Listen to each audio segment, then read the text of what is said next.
Cashflow Diary Podcast, episode 589. Welcome to yet another exciting episode of the Cashflow Diary Podcast, the podcast that teaches you insider tips, tactics, and strategies for creating leverage streams of cash flow into your life. Learn from top-performing entrepreneurs, business owners, investors, and thought leaders from across the globe as they share their secrets to success. Like what you learn on this and other Cashflow Diary podcast episodes? Go to learninvestingnow.com and sign up to receive powerful tips and information that will help you succeed as an entrepreneur and investor. Now, here's your host, investor, entrepreneur, business owner, educator, speaker, author, and master facilitator of Robert Kiyosaki's Cashflow game, Jay Massey. Hey everybody, hopefully things are going well for you today. Glad that you have decided to join us and that indeed you are here. So, for those of you who are here for the first time, 101st time, doesn't really matter, do me a favor, let's get the chat going. Type in the chat, let me know where you are watching from geographically. I don't mean like if you're in the bathroom, just let me know where you're watching from, because that's what I want to know. I want to know where geographically you are. I do know that we probably have a number of people in various different geographies, and I just want to make sure that as we go through the information these next few days, that you have access to everything that you can possibly need in order to understand the six-figure roadmap as it relates to short-term rentals. So that's what we're going to be covering over the next couple of days. Now, some of you just from homekeeping, housekeeping, that's the word that I'm looking for. From a housekeeping standpoint, you should have by now received your access to it's a PDF. At the top, it says, Why Short-Term Rentals? Why Short-Term Rentals? If you have not yet received the PDF that says, Why Short-Term Rentals, what I need you to do is to type in the chat, Short-Term Rentals Rocks. Yes, that's what we're going to type. So type in the chat, Short-Term Rentals Rock, if you have not yet received it. And then we have two wonderful individuals who are here helping us, making sure that you guys get to stay focused on the information and that you miss nothing. All you need to do is to reach out to Megan and or Stephanie so that they can make sure that you receive the information that you need as well. So again, if you don't have, there's a little homework. So we're going on each of the days, we're going to have a little PDF file that goes along with whatever it is that we are talking about that particular day. So make sure that you have that, because I don't want you to miss out on the opportunity to win a few things for free. Which means that you need to have your homework. If you don't have your homework by the time we get to the end, you're gonna wish you had your homework, because the free things are pretty awesome. And I can tell you this, the people who are eligible to win, one of the things that they do is that they have every PDF and they complete 100% of it, because they want to give themselves the best chance to win. So hopefully that makes some sense to you. At the end of the day, the goal is to make sure that, as I said, you guys, you understand a number of different things as it relates to short-term rentals, and most importantly, that clearly, I believe that short-term rentals are great. We've been in the space for a little bit now, but I also want to make sure that you, as you're looking to become an entrepreneur or a bigger, better, badder entrepreneur, for those of you who listen to the podcast, you understand what I'm talking about there. What it comes down to is when you understand the why behind a business, it can often help you with the how of that particular business. I've said before, and I will say again, when it comes to building any business, it's only 5 questions that you need to answer, and you need to answer them in this order. It is why, what, when, who, then how. And when you do that, you're able to build a successful organization. You're able to build a cause-driven organization that has a mission. And the best part is is how is often left up to someone else in a lot of cases. Yet sometimes when you're first getting started, you are the why, what, when, who, and the how. And you've got to figure out, what on earth am I going to do? How am I going to do all of these things that, well, maybe you've never done before? And that's one of the things that's going through your brain right now. It's like, so I'm also curious to know, let me see, of those of you who are here, how many of you have heard of, thought about, wanted to, stayed at, seen a news article about a company named Airbnb or HomeAway or Booking.com in the chat? So if that's you, just give me a hand emoji inside the chat so that I can see that, because I'm curious. How many of you know something, are aware of them, any of those companies that I just mentioned in some way, shape, or form? And then I'm also curious to know if any of you actually are already practicing, meaning you have one location that you've been using as a short-term rental, maybe more, I don't know. And if we have any of you like that have been running a short-term rental for a while, I would love to know how many you have. That's number one. Number two, same line. How many and how long? How many and how long? Like 1 unit, 3 months, 5 units, 10 years, whatever. I want to know how many, how long. So that's really what I'm interested to see. And I see a lot of the chat going on over there, which is exciting to hear as well. So I was going to say, Megan and Stephanie, if you can remember that the individuals who are typing short-term rental rock are the ones who are still we need to connect with them to get them the PDF of that goes along with today's information, so that they have the ability to make sure that they can keep up as well. And for those of you wondering at home, what am I looking at? I am often looking at my phone, as you can see right here, because on my phone are the answers to a lot of the PDF, the homework, etc. Because I'm making sure that just in the same way I'm asking you guys, I've got my homework more or less right here as well, so that you guys can know that that's like, if I'm jotting down, I'm like, oh yeah, that's right. I got to make sure, kind of like how the teacher does at school, where she's got to make sure that you that she's covering all the things and make sure that she gives you all of the answers for the test. Anyway, you get the idea. So my I just want to make sure you guys got it and let you know that what is he looking at, so that you don't what's going on there.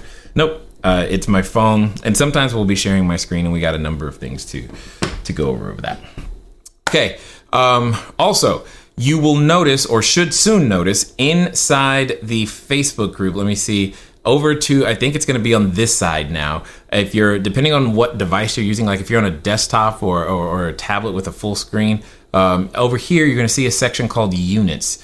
Inside that section is where we are going to be placing, again, some actual homework for you guys to do. So there will be actual questions for you guys to answer. We want to make sure that you get it as we continue to go through. So feel free to participate, because as mentioned earlier, your entries are gathered based upon your participation. Participation can be things like emojis, if you will, or it can be reactions on the screen, and it's definitely comments in the stream as well. So just want to make sure that everyone knows what's going down, and that is 100% there. So if you are ready to go, if you do me a favor, I like to do this in some of my when we're doing live events. If you're ready, say I'm ready. So what I literally want you to do is to type in the chat, I'm ready. So okay, so if you're ready, say I'm ready, which literally means type in the chat, and maybe some of you'll put a little, I don't know, megaphone after it as well. Whatever, you get the idea. Many of you, though, you have not been or are not currently, as you know, here at Cashflow Diary, we do a number of different things. At the end of the day, it's real estate is kind of what we tend to focus on, but it's cash flow ultimately that we care about. And for those of you who are here or being exposed to us for the first time, we're definitely glad that you are here. There's probably a number of students in the chat as well. I have no idea, but I do know we did send out messages far and wide in order to help as many people be able to find us and get here as humanly possible. With that, I now say this. One of the particular items that is one of the ways to get the absolute most entries, okay? One of the ways to get the absolute most entries for the giveaways is to make sure that you invite someone to watch all of these videos right along with you. And if there's more than someone, if there's more than one someone, that's also fine as well. So that you know. What does that mean? That means if you know a friend, you guys have been talking about short-term rentals or cash flow or getting involved in real estate and making that happen, then now is the time to make sure that that friend is here. Because here's the one promise I can tell you. I can tell you that the information that we're going to give you over the next few days, it's going to make sense. In fact, those who have acted on the information are making lots of dollars. Anyway, bad joke, I know. But my point is that there will come a point at which you go, man, I wish so-and-so was here. Because then I could show them, or instead of trying to have to recreate the entire situation. So have them get here, have them get a worksheet, have them follow right along with you. Because I know that Megan and Stephanie are doing a great job right now in terms of making sure that all of you are prepared for class. With that, let's begin. So many of you are familiar with real estate, right? You get the idea. It's not something that most individuals, they come to us usually understanding that there's some benefits to real estate, right? Which is great. So here's what, sometimes, and it's many things that can push somebody towards wanting to be involved in real estate. I mean, it's many different things. For example, in our case, and in a lot of people's cases, I've heard, sometimes it's medical challenges. Many years ago, what happened is when my wife is pregnant, she has a condition known as hyperemesis. Basically, it means something as simple as bread, water, these are things that she cannot consume while pregnant. And during the first time that this happened, we were like freaking out, scared, because I didn't know what it was. She didn't know what it was. It was just like, what is going on? And it was very, very scary. She almost died a number of times. Anyway, while she was in the hospital one day, I decided to go and play volleyball. And if we've ever met in person, you already know that I'm on the taller side of life. So I grew up playing basketball. Yes, I can dunk a basketball, and that's awesome. If you've never done that, I'm sorry, but it is still fun. And which meant that when I look at volleyball, I'm like, oh, cool, you jump high, hit a ball. How hard could that be? Well, I did jump. I did hit the ball, but I also then landed on a guy's head. It punctured my lung and then developed a condition known as pleurisy. So here's the situation. And again, I don't know where you are today, but this is the situation. The situation is she was unable to eat or drink. I was unable to walk and talk because in combination with pleurisy, I was born with asthma. Couldn't walk and talk simultaneously without fainting. I say that to say that I wasn't necessarily looking for real estate. I was looking for a way to earn money without, if I couldn't go to work.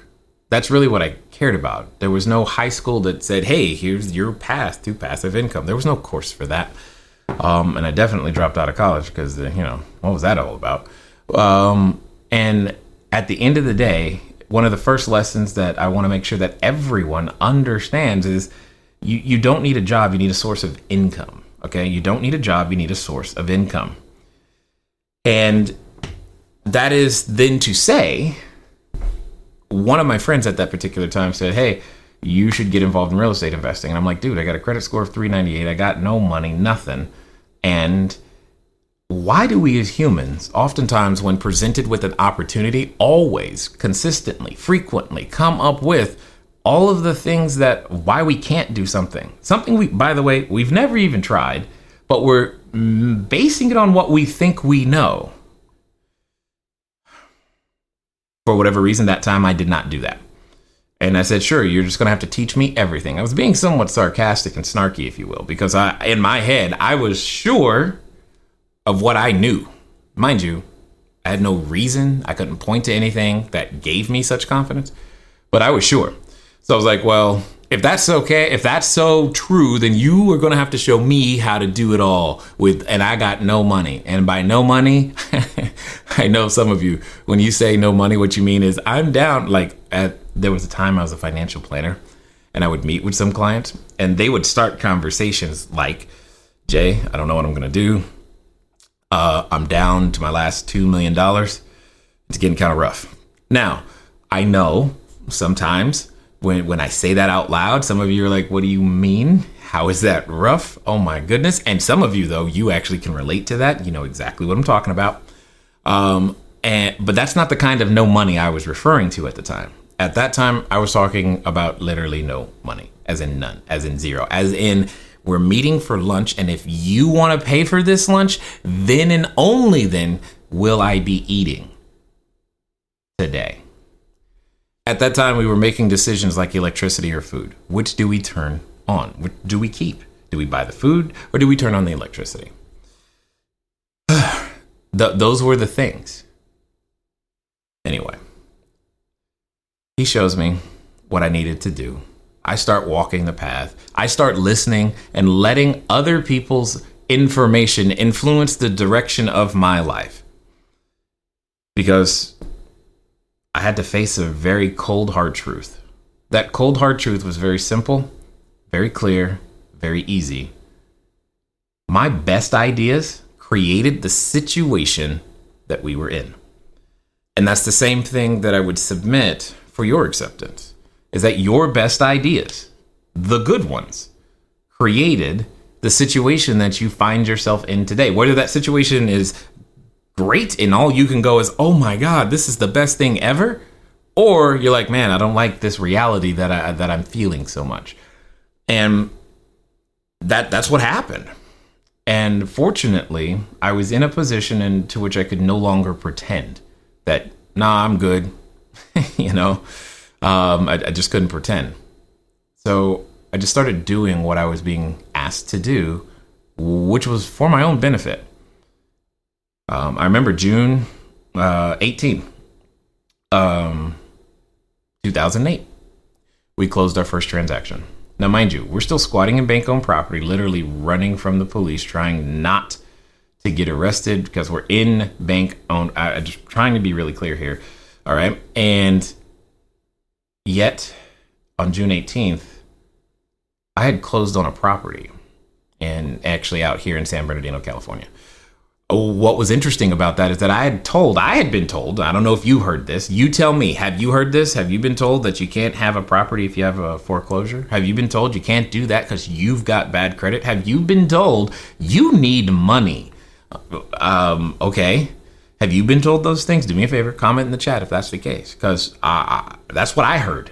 That's what I was told. So the challenge is that at that level of thinking, I cut myself off from potential opportunity in other areas without even realizing it, if that makes sense. Okay.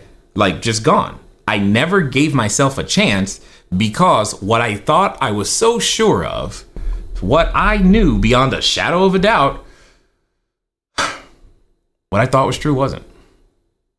Period.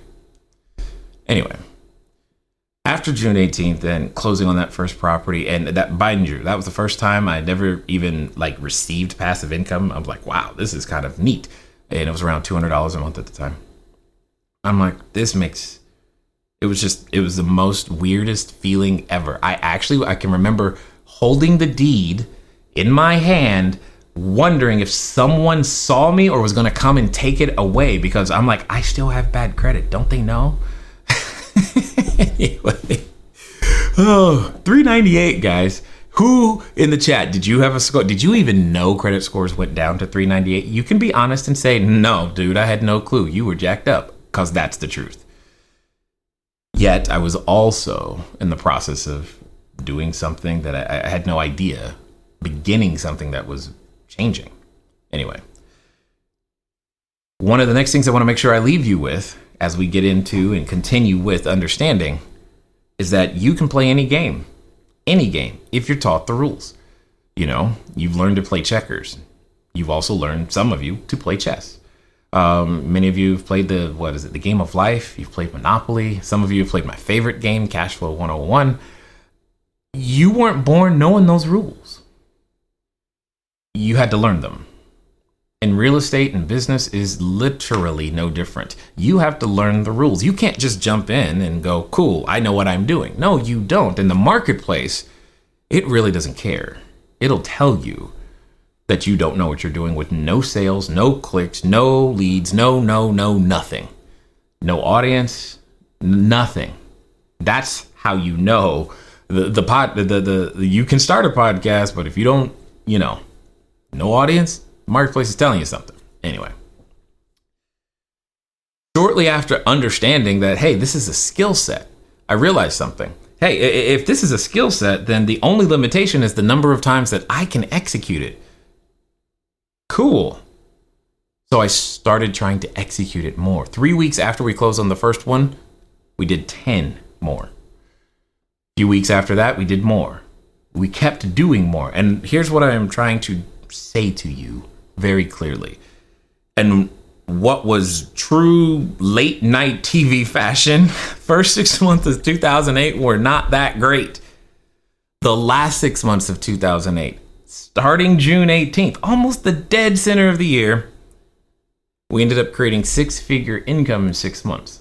Now, in my family tree, no household had ever done that, let alone one person. So my family tree changed at that particular moment. And I had no clue what was happening. And it was all because for one of those few times when I did not let what I did not know get in the way. What I thought was true wasn't. Anyway, we've since gone on to do well over 200 transactions as wholesalers. That was great.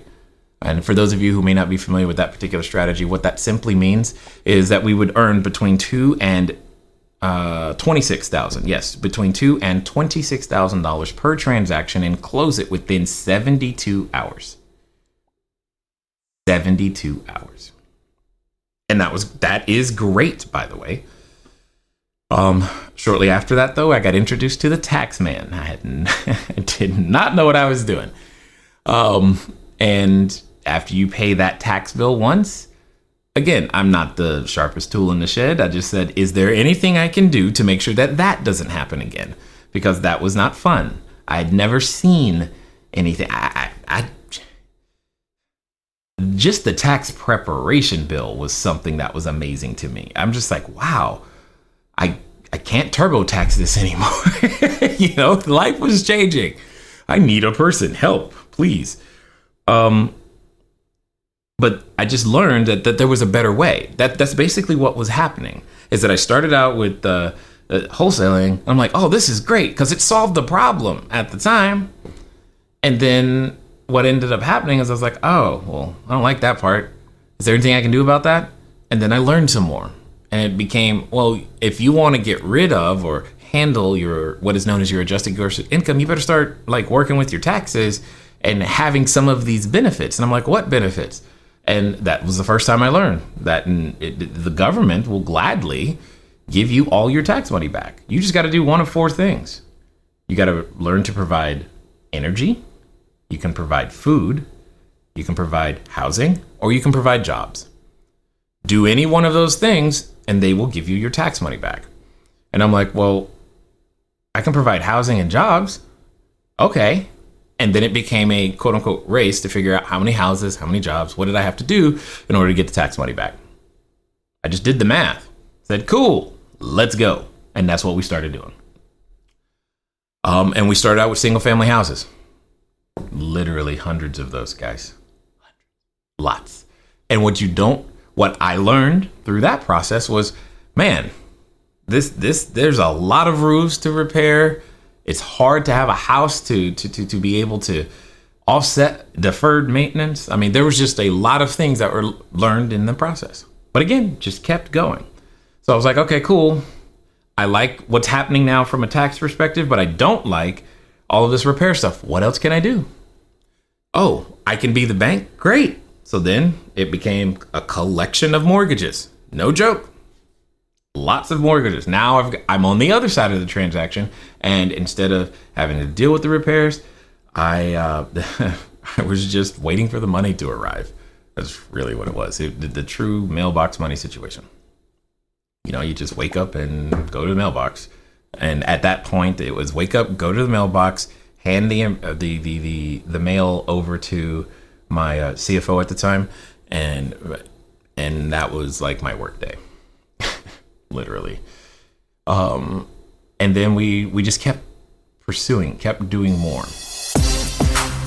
Hello there, entrepreneur. This is Jay Massey, and what I want to say to you is that the number one mistake that I have ever made in business, number one, has been waiting too long to do the books, waiting too long to get the bookkeepers, the accountants, the CPAs, the CFOs involved, and I don't want you to make that same mistake. That mistake cost me over 6 figures, and now for a significant discount, you have the ability to get your books together using FreshBooks. So what I want you to do is I want you to go over to gofreshbooks.com/cashflow diary. Again, that's gofreshbooks.com/cashflow diary. FreshBooks is the easy to use software designed to help you, the small business owner, the freelancer, get organized and save time on invoicing, getting paid faster, keeping those books in order so that it becomes a bonus for you to do your taxes as opposed to a burden. Go over to gofreshbooks.com/cashflow diary and get started today. And now let's get back to the rest of the story. Then my CFO came to me and said something to the effect of, you are spending too much time relative to the income you're generating per transaction. I'm like, what? Now, mind you, you got a lot of passive income coming on. And I'm like, who are you to tell me that what I'm doing ain't efficient? Anyway, she was right. So I was like, well, what do I need to do? She's like, you need to earn more money per transaction, but spend the same amount of time. I was like, how do I do that? She's like, that's your problem, not mine. Cool. That's how I got into apartments, because that was the only answer I knew. I'm like, so I guess that means if instead of working on all these single family houses, if I say do 5, 10, 20 units at a time in an apartment building, would that do it? She's like, yeah. I'm like, okay, then I guess I'll start doing that. That was the decision, moved in that direction. Then over time, realized apartments were great, but I also started learning other interesting, quirky things. I did not know, but billboards and toll roads and all of these other things were also things that could cash flow. So I ended up with a cell phone tower. Also interesting. And that also led to retail, commercial. Also interesting stuff. All of these transactions, all of these things, all of this experience, really long story short, we end up in a situation in which, you know what? We got a lot of units. And there's not a whole lot for us to do every day. I found myself in a situation around 38 years old where I could effectively call myself retired. And I was also bored. And that was also really bad for me. Oh, yeah. And then we went through a piece where, because of, again, I'll just say that took my eye off the ball, and somebody was able to get away with around $800,000. That was not a good day. Week, month, years, all of these things. Just wasn't a good time. However, here's what I've learned along the way. And running a portfolio that was, hundreds of units, 400 plus units all across the United States, I learned systems, because through those systems, I was still able to live in Southern California like I do today. Yet the properties were able to be in Michigan, in Georgia, in Tennessee, in Michigan, Georgia, Tennessee, Colorado, and there's probably more states. I just don't remember them right now anymore. And what's interesting about that is that was a very valuable skill. Still is to this day. However, I also learned something else, that you can get hit really hard, $800,000 hard, in fact, and you can still survive. You can make a mistake and recover. In fact, you can make really big mistakes that you would never imagine seeing and recover, provided you've built a strong team. If you've built a strong team, you've got a good support system. See, I have an incredible spouse, an incredible church, incredible Lord. All of those things come together at moments like that to make sure that we can keep moving forward. But I also had a bigger problem. The bigger problem wasn't so much that we had a whole bunch of property and all this other stuff. It was I making a difference? That was the problem. Period. And it started out trying to make a difference just in my kids' life. That's how Cashflow Diary became and got started. And then it became, can I make a difference in other people's lives? And I know right now you're like, what does this have to do with short-term rentals? I want you to hear the thread and the theme. Because all of us have a story, have a reason why we do what we do, and what is better than what. And for some of you, unless I go through this, you question, you wonder, does he really have real estate experience? Because I heard that fix and flip was great, and what about short sales, and what about land deals, and what about this, and what about that? And what I am trying to impress upon you is that it's more than just the numbers. Although the numbers are great, it's more than just the numbers. It's also quality of life that matters. And here's where we end up today, or at least a little bit further.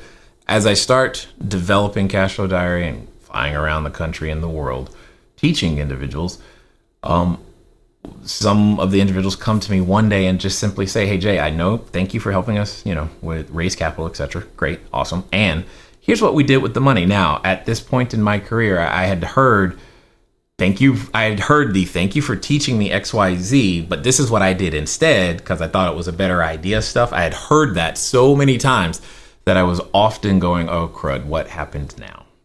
That's what I was saying in the back of my head.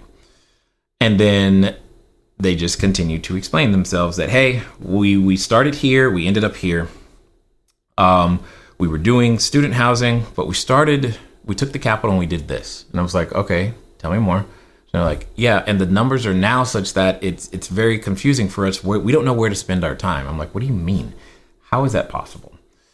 And what they were doing at the time, that's when I got introduced to Airbnb. This was 4 or 5 years ago now. And they said very simply, we just don't know how to divide our time anymore. And I'm like, well, that's easy. Let's meet. Let's look at the math. The math will tell you what to do. And we meet at one of my favorite hot dog places in Long Beach. I grew up in Germany, so I like bratwurst like crazy. Bratwurst, between bratwurst and bacon. I mean, if you get both of those in the same day, I think you've had a good day. Moving on. Here's my point. I'm sitting down. Bratwurst is here, mind you. But my eyes are glued to this Excel sheet because I couldn't ignore what I was seeing. And I started asking them, is that every month? And they said, yeah. And I'm like, are you sure? Because I just never seen anything like that. Mind you, I've been all across the globe. I've taught on cruise ships, foreign countries. Anyway, lots of stuff gets offered. And this is what I'm looking at now. And by this point in my career, remember, in the back of my head, I'm thinking things like, how am I going to make a difference? I'm not making a difference in my own backyard, but hey, I've got property everywhere else. That's wonderful. those things become important. And one of the interesting things about real estate is that traditional real estate is a great way to build wealth and a horrible way to try to build income. See, what ends up happening is the deferred maintenance piece gets in the way. You start wanting to provide a better product. I'm just curious, how many of you, show of hands in the chat, want to provide a great product? Just give me a hand emoji. I want to provide a great product, because I believe that that's who you are. You want to provide a great product. You don't just want to be the proverbial quote unquote slumlord. The challenge with that is that you're often making the decision that, you know what, if I provide a great product, then there goes the cash flow, because it's either deferred maintenance or cash flow, especially when you still have the mortgage or debt service for you loan people on here today, especially since you still have that to pay. See, but I don't know how many people you listen to will tell you that. I don't know how many people you listen to have had that experience. But I know that's the thing. This is part of the trade-off. Additionally, when you're building a large portfolio, or you have dreams of doing that, and you think you look up on YouTube or something and passive income and all this stuff is what you want, it's possible. Real estate makes it more probable for most individuals. But here's the other thing that they don't always say, is that sometimes your geography can be very limiting. Some of you right now, you are in geographies where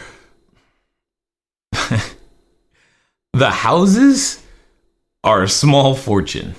The down payments are hundreds of thousands of dollars, definitely tens of thousands. But some of you know who you are, you're in those geographies that are hundreds of thousands of dollars. So when you get bit by the residual passive income bug, and you're like, real estate, to get one transaction done is such a huge risk. I mean, it's massive. And sometimes you if you're trying to hold that property, you have to make a 30-year commitment. 30-year commitment. And although this is sad to say, but in today's world, most marriages don't last that long. But yet you make a commitment to a property when you have no experience.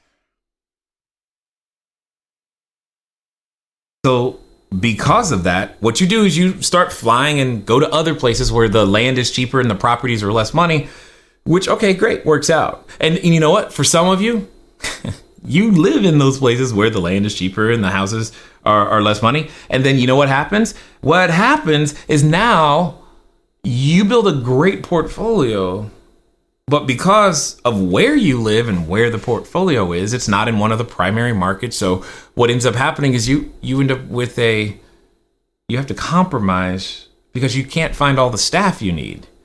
And that's hard because nobody wants to live wherever this is. I mean, not all of the resources you need. And what's worse is as you begin to age and get older, you start thinking about transitioning those assets. And you're like, how is my daughter how is my son? I mean, you know them. You raised them. You're like, oh, Jimmy is not exactly going to be able to run this, And now it becomes, how do I transition this stuff?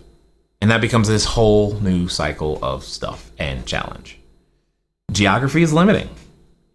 You can lack the resource once it's built, depending on where you are. And it's transitioning assets for legacy is quite challenging.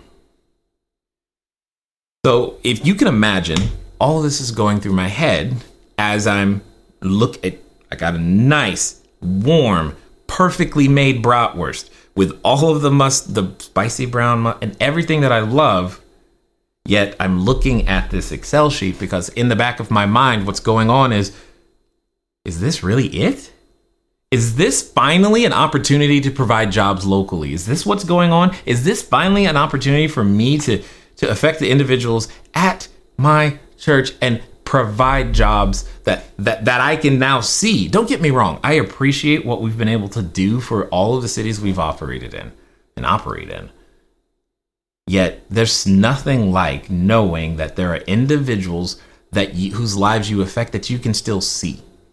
There's a reward for those that you don't see, and it's even better when they don't know. It's all great. But these were the things that were undergirding my desire.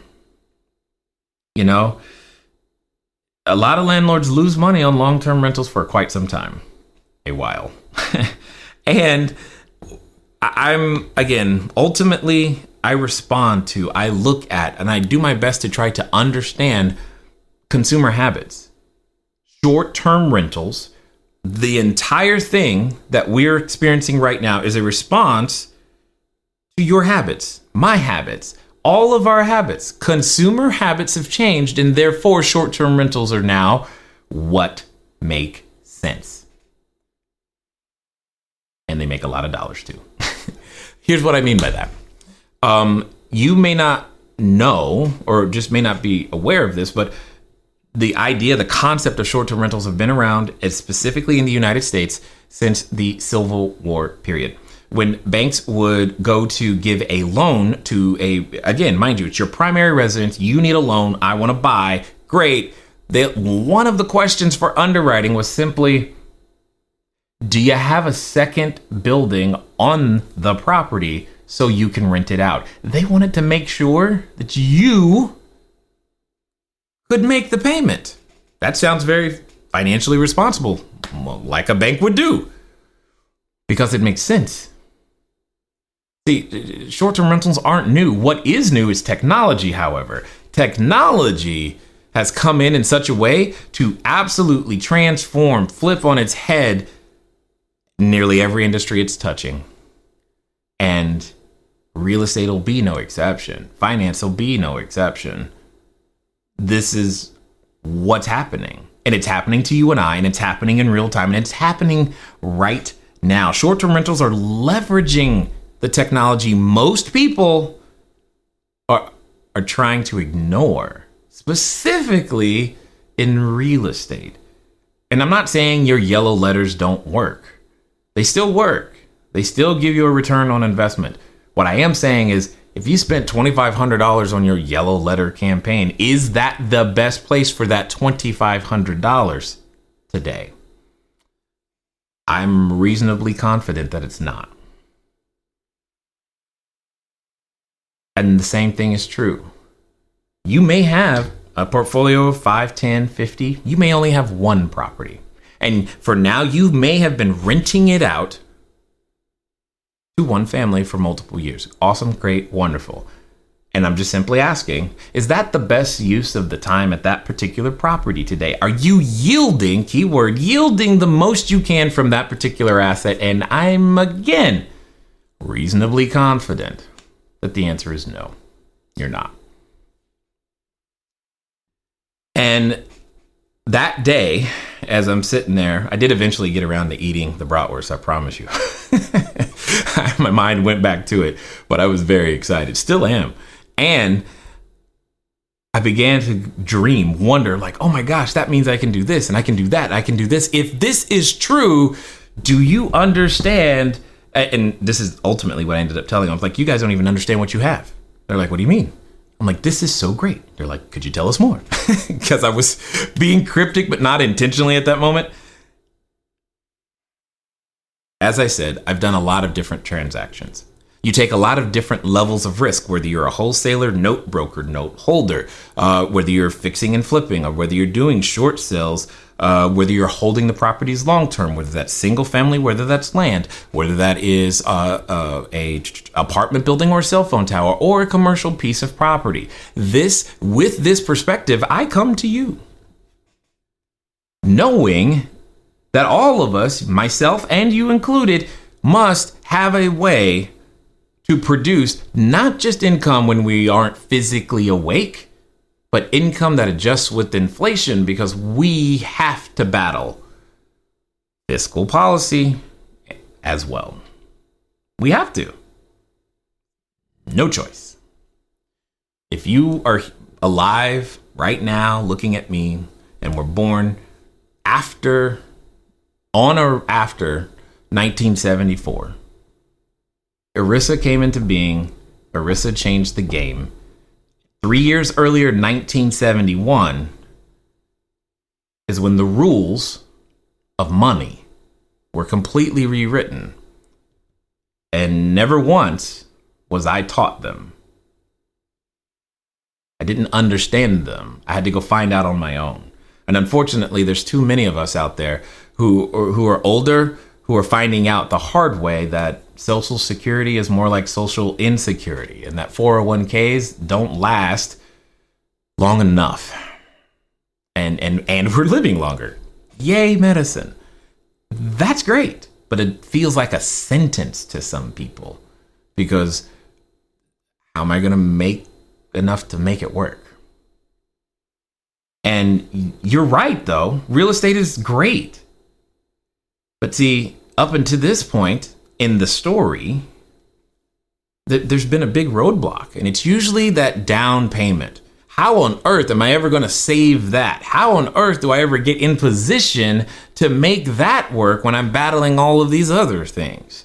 And how many of you feel like that's something that's kept you out? You've said to yourself, if I only knew, if I only had access to the money, do me a favor, put a $ in the chat if that's you, if that is how you are feeling. Because see, tomorrow, by the way, one of the things we're going to talk about is getting the money.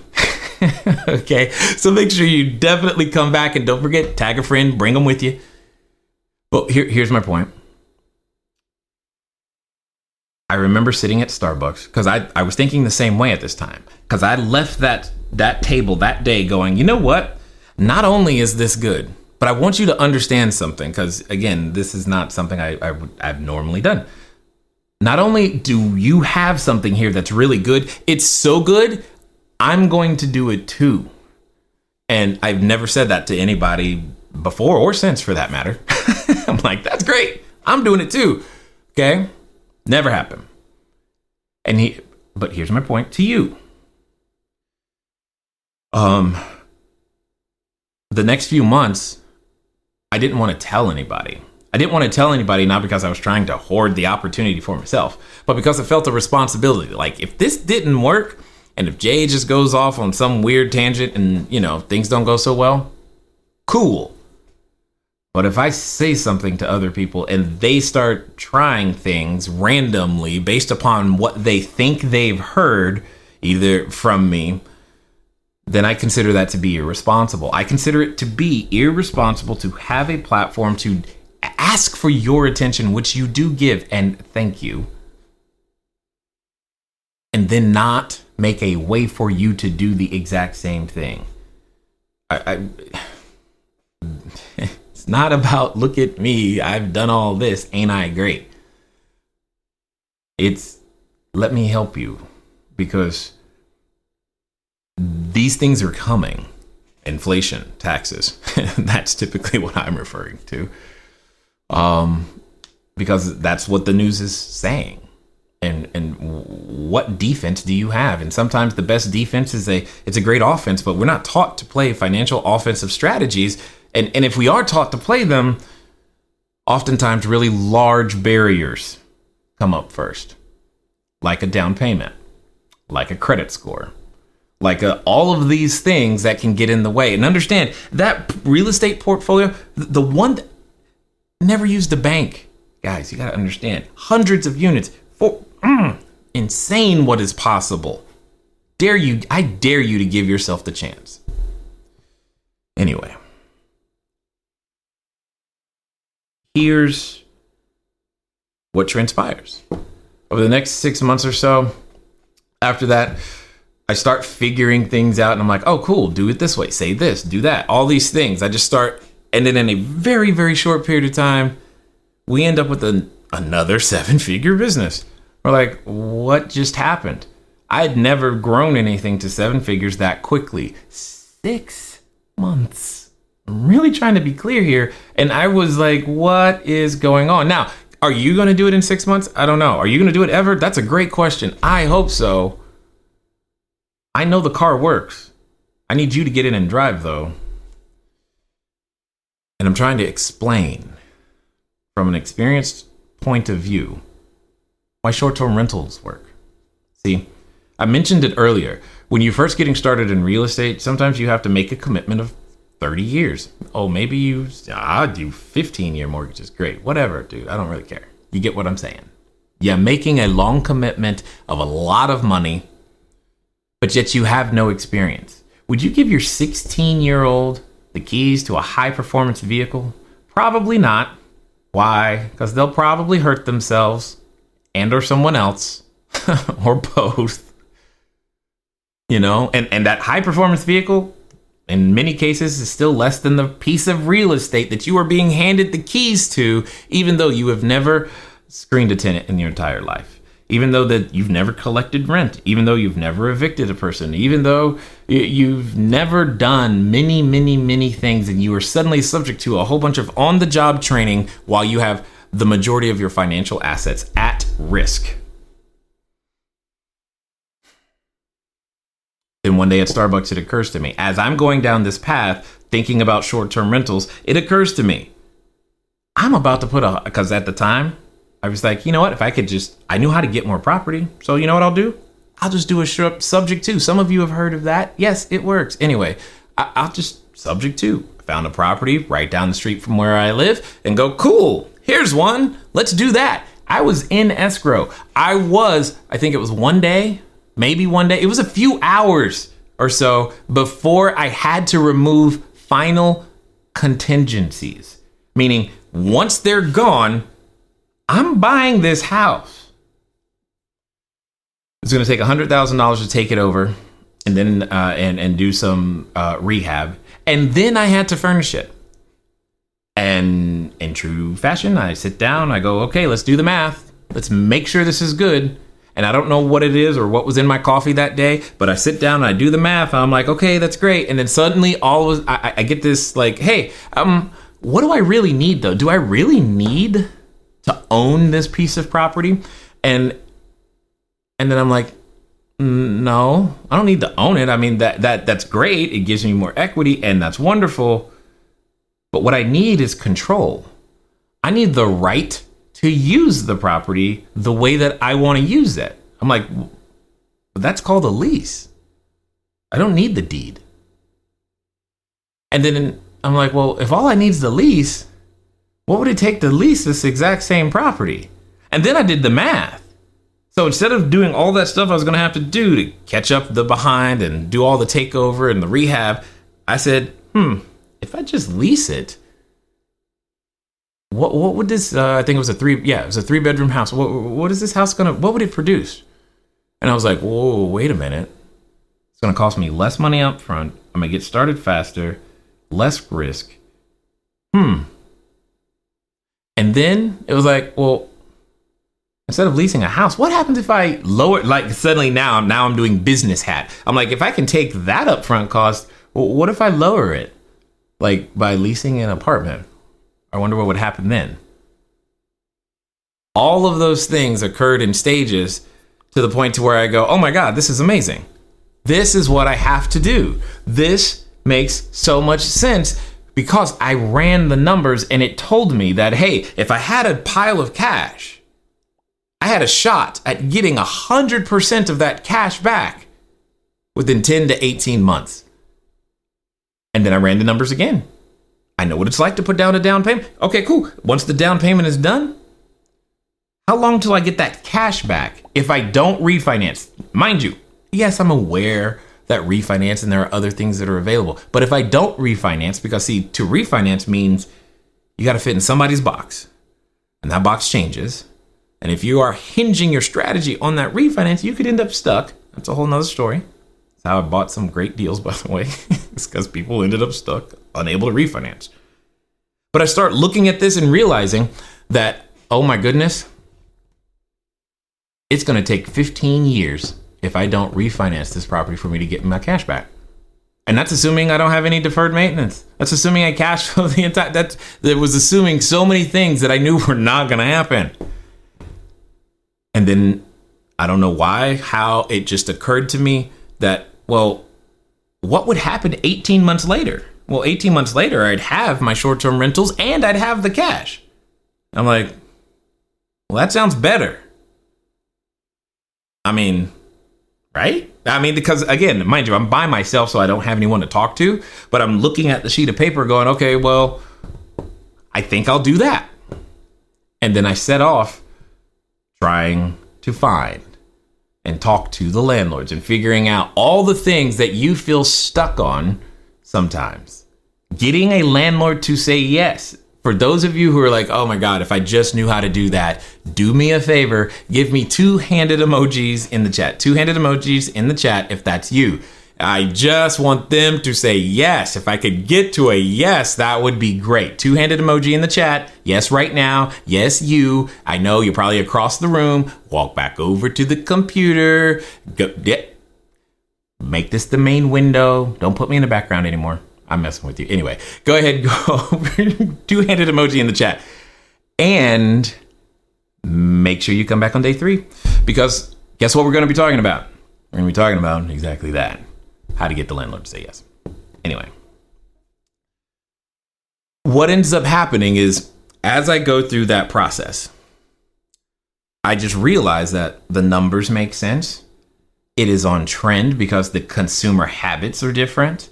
It is growing. It is, oh my gosh, what I mean, and a whole new world of possibility opens up to include this. Knowing what I know today, everything that we have done, if I was starting over today, I would, and I quote, this would be the strategy I would start with. Period. Nothing different.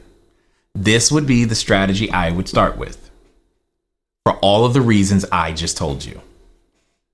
Because you will gain the experience. Yeah, I know you want to own property. I want you to own property, but I would rather you own property when you know how to make it produce income. See, you can't just have an asset. What produces the best ROI? Well, what are you the best at managing?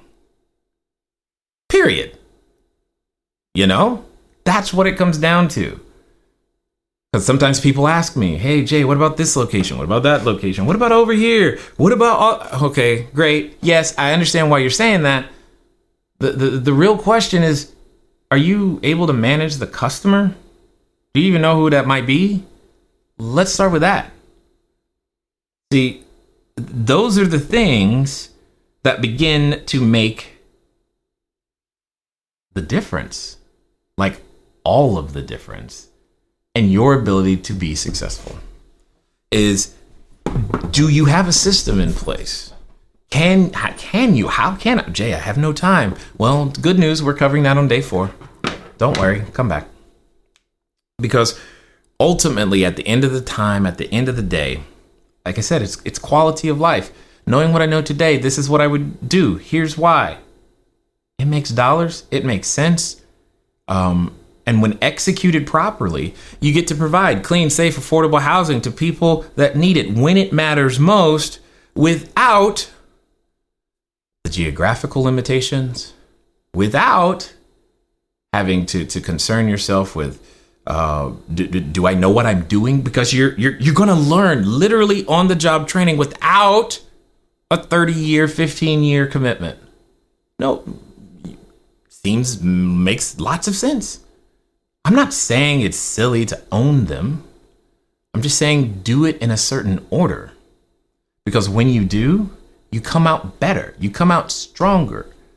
Many of you know people who lost property, probably in 2008, and possibly many of the ones that I purchased when I first got started, right? Well, what's interesting is that in order for the new people, for you and I, for us to get into any particular market, it must break. It can't go up forever, and that's fine. But what I'm also saying is that we've got to be a little bit smarter and know that we have a small window of opportunity in front of us. See, short-term rentals make sense because the marketplace, because customers say that's what we want. Period. McDonald's made sense when it did. because the marketplace said that's what we want. That's it. Case closed. End of story. And they've gone through franchising, all that stuff. Everything, quote unquote, new always goes through a period of shake up and shake down and or whatever you want to call it with ordinances. That doesn't mean it doesn't work. It means how you work must adapt. And fortunately today, because we operate in so many different countries now, especially through our students, fortunately today, because we get to invest so much time into individuals, we have the ability to have insight into many different locations and geographies that allow our students to make gigantic leaps in a short period of time. And here's the thing that I really want you to hear. It's not a lack of information. I'm very well aware that you can go on YouTube and research stuff. I've got videos there too. I'm also aware that, it's not like it's brand new. So it's not like a new invention and there's some super secret that we at Cashflow Diary possess. I mean, trust me, Megan and Stephanie, they hear me on the phone all the time. They're like, wow, this is not as, it's just like, oh, well, that's kind of it. I mean, it feels like it, from the outside in, it can look like magic, but I promise you it's not. Doesn't take any sort of masterful degree. And yet at the same time, we as humans, we don't change as in the way that we want to all the time. Sometimes we wait till an opportunity is absolutely obvious before we move. And what's worse right now, I hear all the time, hey, Jay, is it saturated? I'm like, nope, we haven't even begun. And one of the things to understand is that part of the reason you may not have seen the real estate success you're looking for yet is simply because no one's held you accountable to do so. Ever. Because, see, if you don't get your real estate done, you're probably still going to eat today. You still have a place to stay. So it's like, I'll do it tomorrow. And I was given what I now consider to be something fortunate is a reason to push beyond myself. That's what I was given. It came, with life-threatening medical conditions, which I wish on nobody. But that's what I was given. And because I was given that and have always wanted to make sure that for better or for worse, what you say when you get married, I wanted to spend more time on the for better part. It's like, wow, I guess this is what we're given. Let's go make it better. Can it get any worse? And the answer is yes, it can. So don't even play with that one. But my point to you is very simple. We have a window of opportunity. That window will close. And it's not just me saying that. Okay? It's not. That window will close. And I'm hoping that, you don't wait till the opportunity is obvious. Because, see, right now it's easier than it's ever been.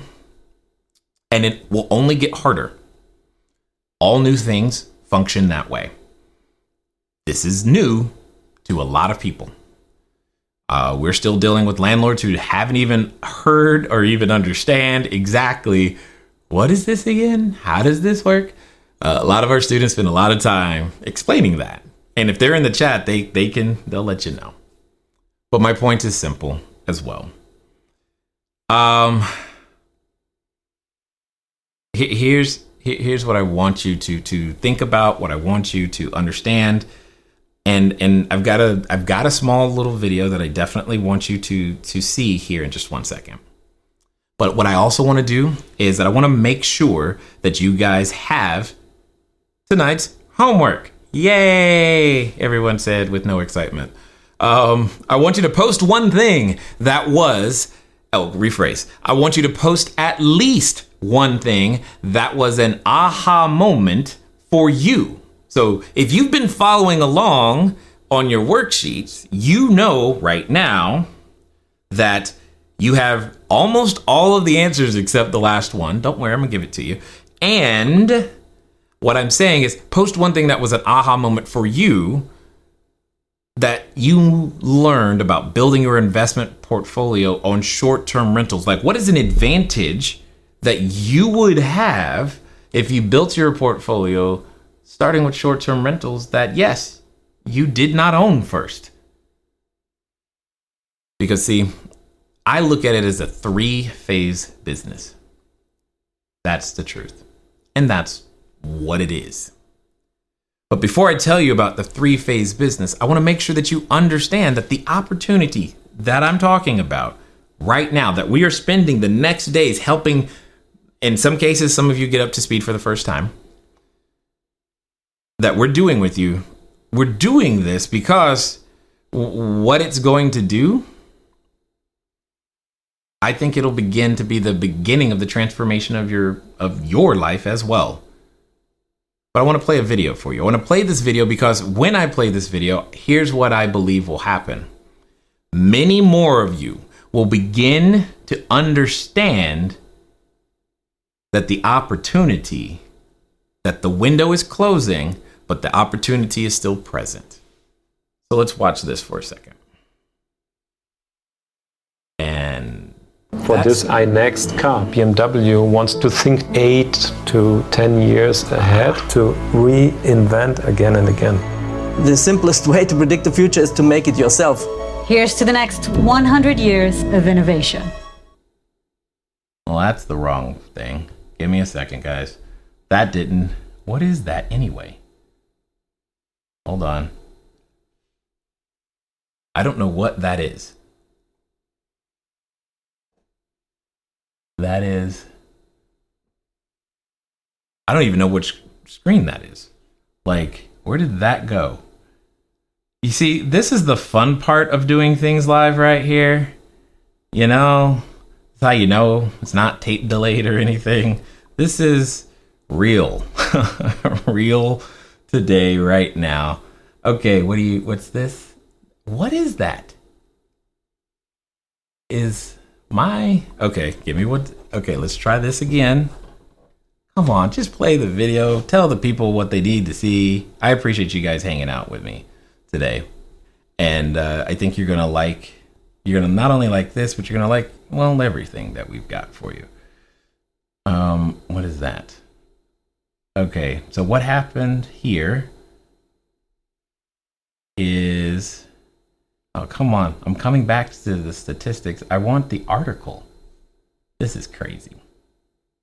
There you go. All right. So there it is. Yay. All right. So let's try that again. Here we go. For this next car, BMW wants to think 8 to 10 years ahead to reinvent again and again.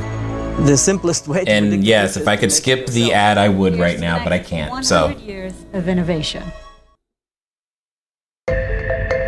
We all live in the world and see that home sharing, home rentals are just exploding. Travelers are spending more money on Airbnb stays every year.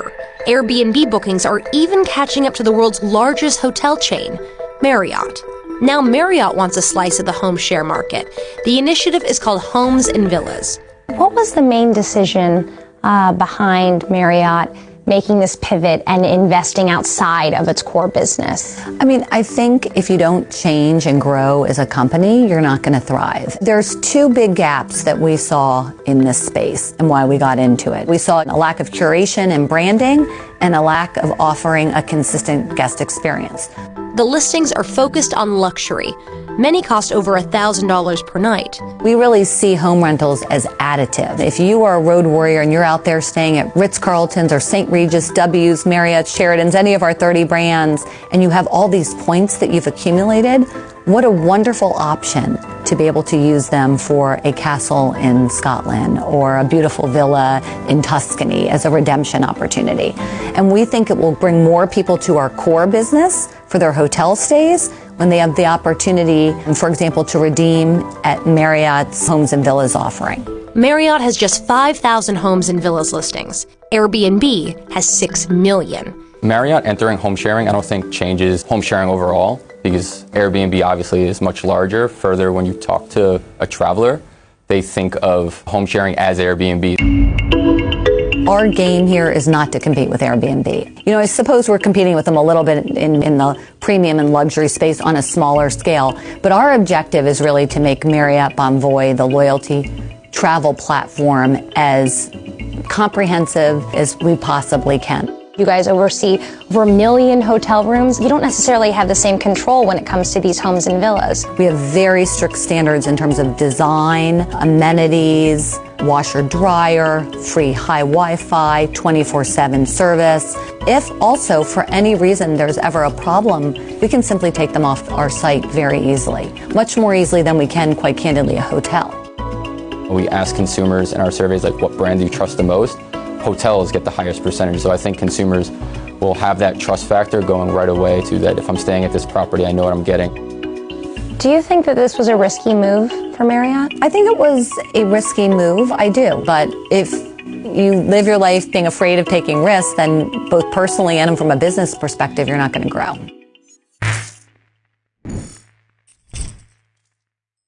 So, as you can see, that is Marriott, one of the large brands. Hopefully you paid attention and you saw that graph at the beginning of how steep the angle is when it comes to the reservations that Airbnb is able to knock down. And that steep graph is what has them concerned. And what I also want to communicate to you is that that's them dipping their toe in the water. So, hey, we're going to try it out and see what happens. And they start with 5,000 units, not one.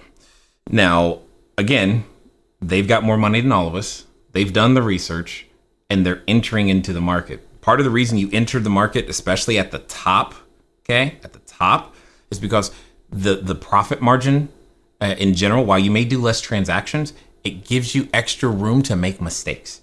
So they are literally planning on making mistakes. That's why they're starting where they're starting at $1,000 a night. Because see, I know some of you said, well, that's $1,000 a night. There's nothing that I'm going to do that's going to be that much. That's not necessarily true. You might. And so therefore you dismiss it. But no.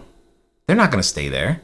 Because ask yourself, does Marriott, the company, the global brand, have other brands that are targeted to people of different socioeconomic classes? The answer is yes. The window is currently open. And I don't think it'll ever close, but it will get harder. Just like every other strategy in real estate, you know, it's easier today. Go find someone who says they're a wholesaler, fix and flipper, blah, blah, blah. It's been a long time since real estate has seen something, quote unquote, new. And that's just one of the many benefits and things that come to the table. You know, one of the it's kind of a double-edged sword, because what you have is you have a situation in which we are dealing with something that's new. And yet, at the same time, because it's new, some of you are still concerned of, is it going to be around and is it already saturated?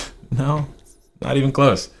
Not even close. Because see, when you look at charts, you learn that individuals, specifically in the United States in this case, we can pull up others for other countries for those of you who, for that matters, you can just see that there's a continuing increase of users. It's not going down. It's not like you're suddenly going to hate convenience in your cell phone. You're not giving your cell phone up. At least I'm not. Maybe you are, but I'm not. Okay.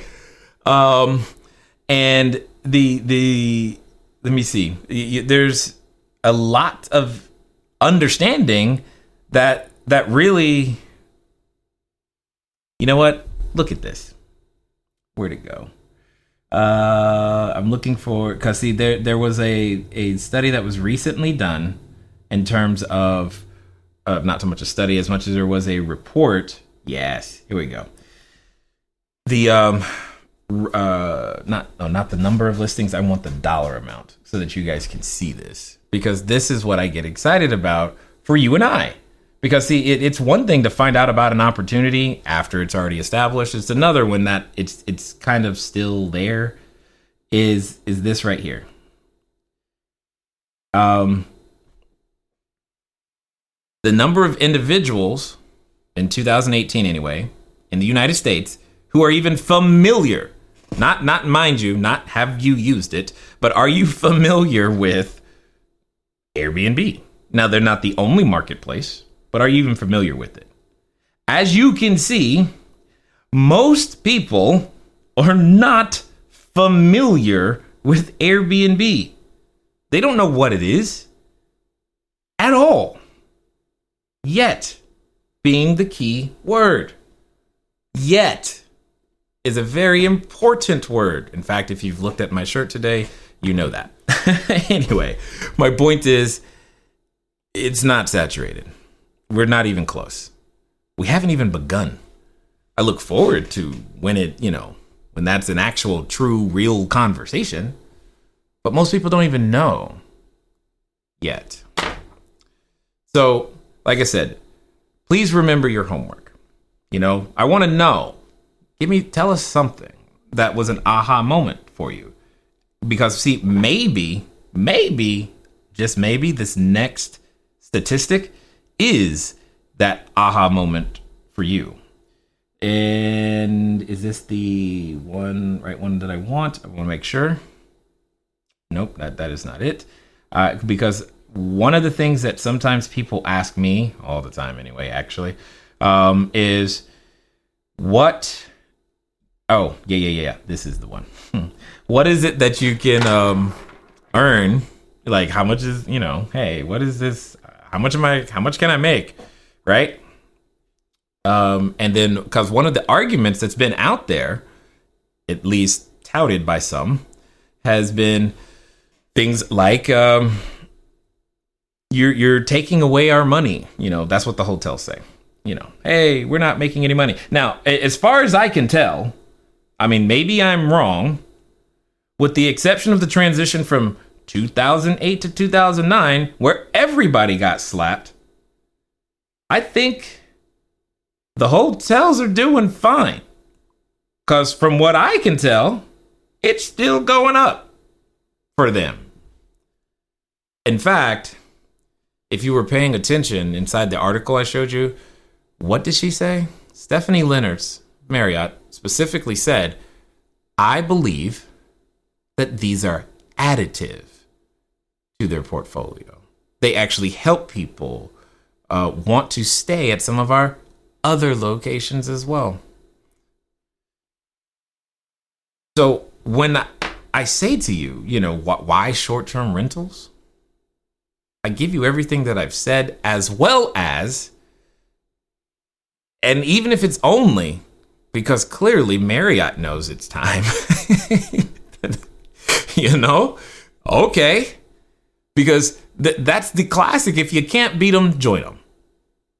Because one of the other unknown things is that short-term rentals produce twice the gross revenue of your traditional long-term rentals, while often only increasing the expenses by about 10%. That's it. When you do that math, you end up with, for you, financial people, you end up with a higher net operating income. You end up with, for you lenders, and it's not an issue of squeaking out a debt service coverage ratio of 1.25. We start talking about 2, 2.5, 3. That's what begins to happen.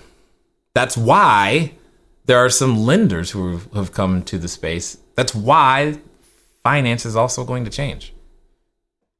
How the underwriting changes, it's all changing. And I guess if nothing else, I'm hoping that you feel you have a better understanding today of why short-term rentals. Because fixing and flipping, I'm not saying it's going away. It's not at all. But the next time someone fixes and flips, buy that thing or let somebody else buy that thing and then go lease it, because that's the next thing they're looking for. I'm not saying any of the other stuff is going away. What I'm really saying is that when you look at a 3-phase system, this is how you and I get in. You felt like you've been shut out because you didn't have the money, you couldn't figure it out, all those things. This is how you get in. You get in because now, for the price of a lease and the risk of 12 months, that's what I'm saying. Which would you rather do? Business is a risk. Do you want to risk 30 years or do you want to risk 12 months? Your choice. Very simple. Very simple. Okay? What it comes down to is understanding. It's about risk management. And when you learn to manage that risk, you can put yourself in a situation that gives you an uncommon advantage, higher returns, faster ROI, because at the end of the day, you've got taxes and inflation to deal with just like I do. But what's really interesting is that when you combine that understanding with a phase 1, just go get one short-term rental. Phase 2, then take that to the 10 or more type of situation, 10, 20, 30, 40, whatever. And then over to phase 3, because see in phase 2, you end up with this thing called money left over at the end of the month. That may be foreign. And I can understand, even as a landlord, it feels that you can feel like there's no money left over. And now you have a way to make some of that happen. Because as you transition into phase 3, like I said, you've got your short-term rentals in one hand, and that original pile of cash came back. And if you didn't have a pile of cash to begin with, you can build one. And in both cases, you had no experience. But now you're prepared. Now you've screened people. Now you know humans on a whole new level that you had never anticipated before. And I mean, you can't make up the stories and the stuff that we as short-term rental operators see and hear and know and deal with, but that doesn't mean the business doesn't work. In fact, if you're dealing with too much of it, it could mean your system is broken.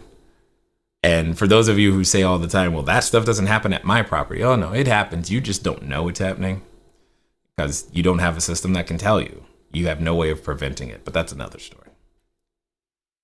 I just hope that you feel that the time we spent today was, well invested, I'll say. That's what I'll say. I hope you feel that way. In fact, remember, that's part of your homework. But do me a favor. If you feel like that today was fun or at least worth it, and you already know, not only am I coming back tomorrow, but I'm thinking of bringing somebody with me, do me a favor, give me a big old thumbs up in the chat right now. Just that big old thumb, or maybe even, do they have one that does this? Give me the double thumbs up with the fists facing each other. And I'll give you some time to work through that and find like, where is that? I don't remember. Because you're like, wow, that's just like amazing. Now, some of you received the invite here via email. Maybe some of you got here because you came in to you met Bobby, our chatbot. And you're like, man, how can I get more people to be able to get here? Forward them that email. That's completely fine. If you got a text message, forward that over. That's also fine. And like I said, the way to get the absolute most number of entries is to make sure that people you invite end up here, download the homework, and start catching up. For those of you watching maybe on the replay, inside the unit section up here, you're going to see this particular replay so that you can have it. And right below it, you'll see the same homework. Because hey, I want to know, was this worth your time? I think it was, but what I think doesn't really matter. What matters is what you think. All right. So with that being said, I am definitely looking forward to seeing you guys tomorrow, again, at 4 p.m. Now, many of you, if you've been in the Cashflow Diary world for a while, you're like, wait, aren't we normally doing a Q&A? Yeah, normally, but not tomorrow. Tomorrow, we're going to start talking about how to find the money. Because, see, I know that some of you, no matter how great I tell you the opportunity is, no matter how many times I compare what's possible, in your brain, you're still going, but I don't have the money. Well, make sure you come back. Make sure you grab, when you come back in tomorrow, we're gonna be doing the same thing. Remember, you're gonna enter Short-Term Rentals Rocks. We're gonna make sure that we get you the homework assignment so that you can have the worksheet and follow along. And we got a few more days of this, guys. I think it's gonna be fun. Anyway, it's been fun talking to you guys today.